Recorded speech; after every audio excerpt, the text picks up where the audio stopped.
पाकपतन में गर्मी के सताए रोजेदारों ने स्विमिंग पूल का रुख कर लिया। बड़ी तादाद में बच्चे और नौजवान ठंडे पानी में चंद घंटे गुजारकर दिल बहला रहे हैं।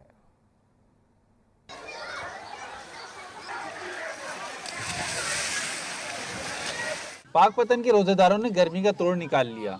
स्विमिंग पूल में दोस्तों के साथ खूब तफरीह की और ठंडे पानी में डुबकियां लगाकर ताज़ा दम हो गए।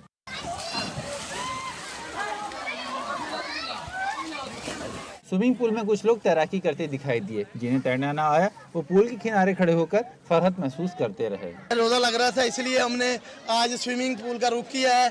और जो ना गर्मी की शिद्दत बहुत ज़्यादा थी, इसलिए शिद्दत को कम करने के लिए हमने स्विमिंग पूल का रुख किया। 4-5 घंटे अब हम नहाएंगे और तसल्ली से घर जाएंगे। बस आज रोज़ा रखा हुआ है, गर्मी की शिद्दत की वजह से अपने दोस्तों के साथ नहाने के लिए आए हैं और रोज़ा भी अच्छा गुजर जाएगा और एंजॉय कर रहे हैं, अपने दोस्तों के साथ कर रहे हैं। नौजवानों का कहना है कि रोजे की हालत में चंद घंटे पानी में रहकर गर्मी की शिद्दत को कम करते हैं। स्विमिंग पूल का ठंडा पानी जहां शहरियों के लिए गर्मी से बचाव और तफरीह का बेहतरीन जरिया है, वहीं स्विमिंग पूल इंतजामिया की जिम्मेदारी है कि पानी को साफ रखें ताकि इसके मुज़िर असरात से बचा जा सके। कैमरा टीम के साथ महमूद अहमद, जी न्यूज़, पाकपतन।